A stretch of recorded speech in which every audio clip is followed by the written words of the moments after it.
3월 7일 66일차 365 대화를 위한 성경 통독 시간입니다. 오늘 읽으실 말씀은 사사기 4에서 8장이고 묵상하실 부문은 4장 1절에서 3절입니다. 말씀의 개요입니다. 사사시대는 주전 1375년에서 1050년 정도까지의 330년 정도의 기간으로 봅니다. 사사기의 주요 내용은 반복된 실패와 사람의 전적 타락입니다. 사사들에게도 순종하지 않고 다른 신들에게 절하고 조상들이 섬기던 길을 떠남으로 여호와 하나님의 진노를 일으킵니다. 이런 상황 속에서 드보라, 바락이 이스라엘 사사로 부름받아 구원자로 쓰임 받습니다.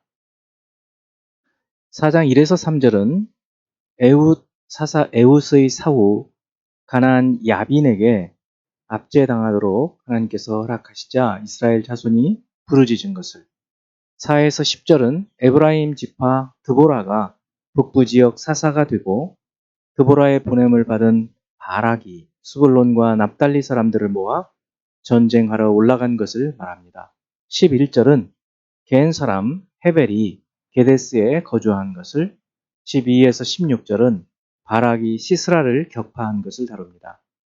17에서 22절은 걸어서 도주한 시스라를 헤벨의 아내 야엘이 죽인 것을, 23, 24절은 하나님이 야빈을 진멸하게 하신 것을 선언하고 있습니다. 5장 1절은 드보라와 바락의 노래의 시작이고 2에서 5절에서는 승리하게 하신 하나님을 찬양합니다. 6에서 8절은 이방의 압제 시대에 대해서, 9에서 13절은 구원의 하나님을 찬양하고 드보라와 바락을 격려하는 내용입니다. 14에서 18절은 에브라임, 베냐민, 므낫세, 스불론, 이사갈 지파는 전쟁에 참여했지만 르우벤은 결심만 하고 참여하지 않은 것, 길르앗과 단과 야셀은 아예 참여하지 않았음과 스불론과 납달리가 목숨을 걸고 싸운 것을 말하고 있습니다. 19에서 22절은 하나님께서 싸우셔서 이겼음을, 23에서 31절은 메로스가 돕지 않은 것과 야엘이 시스라를 죽임으로 40년 동안 평온해진 것을 다루고 있습니다. 6장 1에서 6절은 이스라엘이 다시 악을 행함으로 미디안의 손에 넘겨져 고난 가운데 부르짖은 것을, 7에서 10절은 선지자를 보내셔서 책망하신 것을 말하고 있고, 11에서 18절은 므낫세 지파의 아비에셀, 요아스죠. 아비에셀의 아들 기드온을 하나님께서 부르시는 것을, 19에서 24절은 기드온이 예물을 드리고 제단을 쌓은 것을 다룹니다. 25에서 27절은 여호와 하나님 말씀대로 기드온이 바알 제단을 헐고 아세라상을 찍은 것을, 28에서 32절은 성읍 사람들과 요아스의 반응을 말하고 있고, 33에서 35절은 미디안 연합군이 침공하여 기드온이 군사를 모은 것을, 36에서 40절은 기드온이 두 번에 걸쳐 하나님의 표적을 구한 것을 말하고 있습니다. 7장 1절은 기드온과 미디안 진영이 대치한 것, 2에서 8절은 모인 사람들 가운데 300명만 남긴 것을 말합니다. 9에서 14절은 여전히 두려워하는 기드온을 미디안 진영에 내려가서 그들의 말을 듣게 하신 것, 15에서 18절은 기드온의 전략을, 또 19에서 23절은 기드온이 승리한 것을, 24에서 25절은 에브라임에게 미디안을 치게 한 것과 그 에브라임 사람들이 미디안 지휘관을 죽인 것을 다룹니다. 8장 1에서 3절은 그 에브라임 지파가 기드온의 트집을 잡는 것과 기드온이 선하게 말을 해서 위기를 모면한 것, 4에서 9절은 숫곳과 브누엘 사람들이 기드온을 조롱한 것과 기드온이 승리한 후에 응징하리라고 말한 것을 다루고 있고, 10에서 12절은 미디안 두 왕을 사로잡고 승리한 것을, 13에서 17절은 숫곳과 브누엘 사람들을 징벌한 것을 기록합니다. 18에서 21절은 미디안 두 왕을 처형한 것, 22에서 28절은 기드온의 통치를 바라는 이스라엘의 요청을 거부하고 그러나 에봇을 만든 것이 숭배의 대상이 된 것을 말하고 있습니다. 29에서 32절은 기드온의 아들들과 그리고 그가 죽은 것, 33에서 35절은 다시 이스라엘이 이방신을 섬기는 것을 말하고 있습니다. 이제 예수 그리스도를 닮아가고자 하는 우리의 목표를 향한 여행을 위해서 질문하고 대답하는 시간을 갖습니다.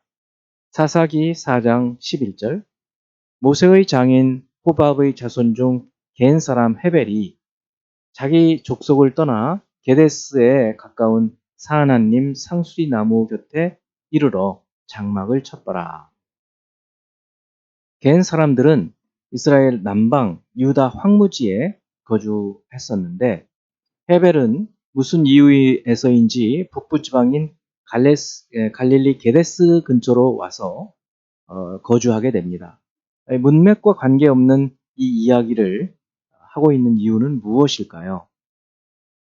이제 4장 17절부터 나오는 헤벨의 아내 야엘이 시스라를 죽인 것을 그 이야기를 이끌기 위해서 먼저 도입을 해 준 얘기죠. 두 번째, 5장 14에서 18절을 보면 에브라임, 므낫세, 베냐민, 스불론, 이사갈, 루벤, 단, 아셀, 납달리 등 각 지파가 기손강 전투에 참여하는 태도를 보여주고 있는데 어떤 태도를 보여주고 있나요? 이 전쟁은 스불론과 납달리 지파를 중심으로 이루어지지만 에브라임, 므낫세 그리고 마길로 표현된 므낫세 그리고 베냐민, 이사갈 지파가 적극 참전한 반면에 루벤과 갓, 단, 아셀 지파는 참전하지 않습니다. 루벤 지파는 내부에서 토론은 많이 하지만 결심하고 불참합니다. 세 번째 사사기 6장 1절 이스라엘 자손이 또 여호와의 목전에 악을 행하였으므로 여호와께서 7년 동안 그들을 미디안의 손에 넘겨주시니 이 이스라엘 자손이 행한 악은 구체적으로 무엇일까요? 언어 성경을 보면 악을 뜻하는 명사 앞에 정관사가 있어서 그 악이 됩니다. 그러므로 그 악은 이스라엘 자손이 그들을 구원하신 여호와 하나님을 잊어버리고 이방 신들을 섬기는 것을 말합니다. 네 번째 사사기 7장 2절 참고해서 7장 3절과 4절과 같은 과정을 거쳐서 하나님께서는 왜 미디안과 싸우도록 이 기드온에게 300명의 소수 인원만 남게 하시고 나머지는 다 집으로 돌려보내실까요? 사사기 7장 2절을 보면 여호와께서 기드온에게 이르시되 너를 따르는 백성이 너무 많은즉 내가 그들의 손에 미디안 사람을 넘겨주지 아니하리니 이는 이스라엘이 나를 거슬러 스스로 자랑하기를 내 손이 나를 구원하였다 할까 함이니라. 하나님을 의지하지 않고 자기 힘으로 이겼다고 생각하지 않도록 다시 말하면 하나님께 대한 믿음을 갖게 하기 위해서 소수의 인원으로 싸우게 하시는 것입니다. 우리는 이런 것들을 보면서 우리를 위해서 싸우시는 우리 하나님을 늘 기억하고 우리에게 하나님께서 베풀어 주신 은혜를 늘 감사해야 할 줄로 믿습니다. 다섯 번째 사사기 8장 27절 기드온이 그 금으로 에봇 하나를 만들어 자기의 성읍 오브라에 두었더니 온 이스라엘이 그것을 음란하게 위함으로 그것이 기드온과 그의 집의 올무가 되니라. 기드온이 금으로 백성들이 준 금으로 에봇을 만들어 자기가 사는 곳에 둔 것은 어떤 점에서 잘못된 행동일까요? 에봇은 대제사장의 겉옷입니다. 거기에 12개의 보석이 박힌 판결 흉패가 있고 또 그 사이에 우림과 둠밈을 넣어서 하나님의 뜻을 묻게 했습니다. 에봇은 여호와 하나님께 나아갈 때 또 하나님의 뜻을 물을 때 이 우림과 둠밈을 사용했습니다. 이처럼 대제사장만이 가질 수 있는 에봇을 금으로 만들어서 자기 집에 둔 것은 하나님의 뜻을 물으러 실로에 있는 대제사장에게 가는 것을 막게 되고 마치 자신이 하나님의 뜻을 중개하는 사람인 것처럼 인식하도록 만드는 잘못을 범한 것입니다. 그래서 여호와 하나님께로 향해야 할 백성들의 마음을 자기에게로 향하게 만드는, 그래서 결국은 자신을 높이는 그런 속셈이 마음속에 있는 것이죠. 하나님께로 향해야 될 그런 성도들의 마음을 사람에게로 향하게 하려는 그러한 유혹을 우리는 거부하고 그런 올무에 걸리지 않도록 해야 할 것입니다. 그런 올무는 덫에 해당합니다. 이제 한 구절의 말씀을 묵상하고 교훈으로 삼고 기도하는 시간을 갖습니다. 사사기 8장 33절, 기드온이 이미 죽음에 이스라엘 자손이 돌아서서 바알들을 따라가 음행하였으므로 또 바알브릿을 자기들의 신으로 삼고 바알들을 따라가 음행하였으며 또 바알브릿을 자신들의 신으로 삼고, 사사 기드온이 죽으니까 다시 이스라엘 백성들이 이방 신들을 섬기는 것을 볼 수 있어요. 하나님을 경외하는 지도자가 사라지게 되면 백성들은 지도자를 잃어버리고 그저 아무런 방향을 상실해버리고 그저 이방 신들을 따라서 행동하는 이런 모습을 보면서 우리의 신앙 교육이 얼마나 중요한 것인지, 사람을 의지하지 않고 하나님을 의지해서 오직 하나님 신앙을 굳건하게 세워가는 것이 얼마나 중요한지, 이런 것을 깨달을 수 있습니다. 교회에서도 목사라든지 어떤 신앙인들에게 의지하기보다는 하나님께 의지하도록 이런 독립적인 각각의 신앙을 세워가고 또 연합하여 하나님을 경배할 수 있는 그런 믿음의 사람들로 세워가는 것이 중요할 줄로 압니다. 기도하겠습니다.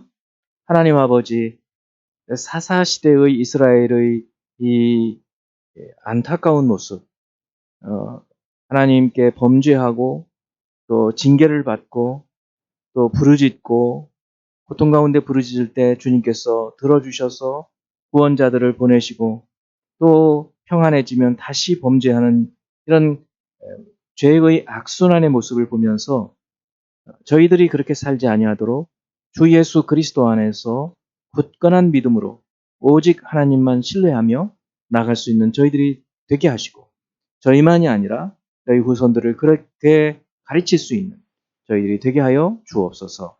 예수 그리스도 이름으로 기도합니다. 아멘.